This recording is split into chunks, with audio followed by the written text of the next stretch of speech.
अपना परिचय दो बालक। मैं वासुदेव कृष्ण का शिष्य और गंगा पुत्र भीष्म के पौत्र अर्जुन का पुत्र अभिमन्यु हूं। ये वीर गति को प्राप्त होने की आयु नहीं है आयुष्मान। वीर गति को प्राप्त होने की कोई आयु नहीं होती पितामह, और यदि होती हो तो मैं कदाचित अभी उस आयु तक नहीं पहुंचा हूं। किंतु आप तो उस आयु की सीमा को पार कर चुके हैं पितामह, और फिर यह तो किसी भी योद्धा के लिए बड़े सौभाग्य का अवसर है कि उसे अपने जीवन का पहला युद्ध आपसे करना पड़े। इसलिए मुझे आज्ञा के साथ साथ आशीर्वाद भी दीजिए पितामह। हे विधाता, तू किस किस को मेरा प्रतिद्वंदी बना रहा है? सावधान वत्स, सावधान।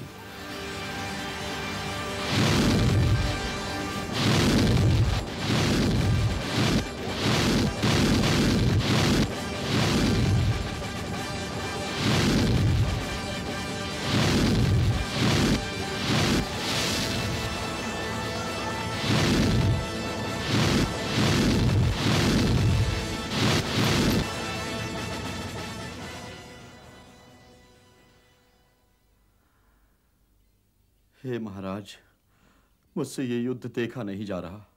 क्यों? क्यों? क्या हमारी सेनाओं के पांव अभी से उखड़ने लगे? नहीं महाराज। तो मेरे पुत्र तो सुरक्षित है ना? जी महाराज। यदि मेरी सेनाओं के पांव भी नहीं उखड़ रहे हैं और मेरे पुत्र भी सुरक्षित है, तो फिर क्या नहीं देखा जा रहा है तुमसे?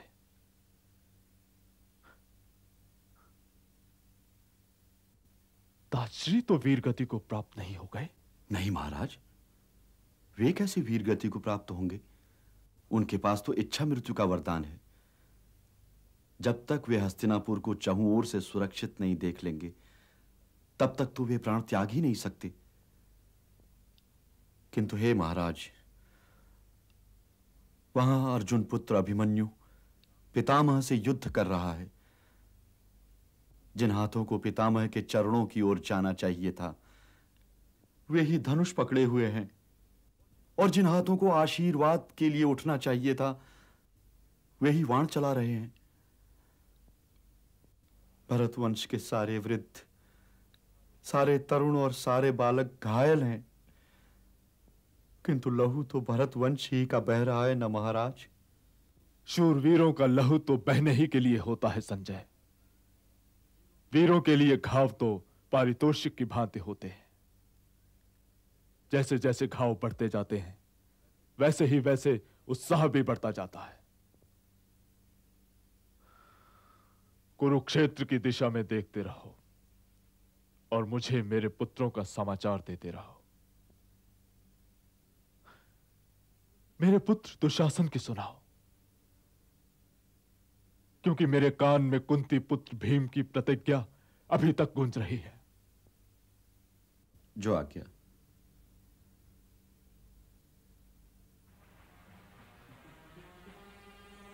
इस समय तो राजकुमार दुशासन का युद्ध माद्री नंदन नकुल से हो रहा है महाराज।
आयुष्मान भव वत्स, आयुष्मान भव।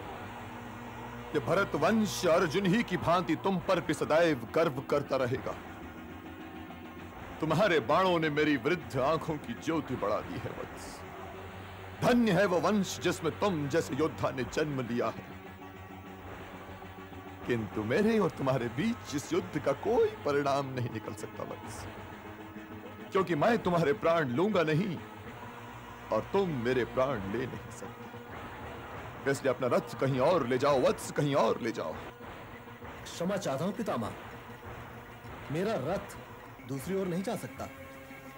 मैं आपको रोकने के लिए आया हूं। मैं तुमसे नहीं रोका जाऊंगा वत्स, नहीं रोका जाऊंगा। सारथी, रथ आगे बढ़ाओ।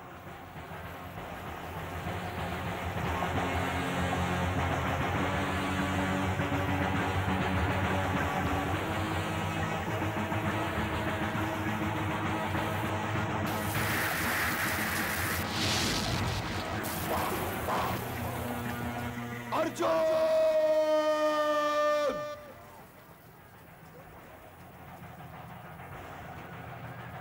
अर्जुन! अपने पुत्र को ले जाओ, वो मेरा मार्ग रोक रहा है। पितामह, आप मेरे प्रधान सेनापति हैं या उन पांडवों के? सारथी, रथ पितामह की ओर ले चलो। बस कर वत्स, बस कर, रुक जा। मैं तेरी मृत्यु का कारण नहीं बनना चाहता। महादेव की सौगंध, यदि आज मैं ये देख रहा होता कि हस्तिनापुर सुरक्षित है, तो आज तेरी इस वीरता पर मैं अपने प्राण तेरी विजय का पारितोषिक मानकर तेरे किसी बाण की नोक पर रख देता वत्स, तेरे किसी बाण की नोक पर रख देता। पितामह, हस्तिनापुर की सुरक्षा के लिए मैं इस असभ्य बालक के प्राण अपने वाण की नोक पर रखकर आपकी भेंट किए देता हूं। मैं आप ही को ढूंढ रहा था ताऊश्री, किंतु आप मेरे बड़ों के ऋणी, इसलिए आपका वध करके मैं अपने बड़ों का अपमान नहीं करना चाहता। बलि भीम के वचन का रखने को सम्मान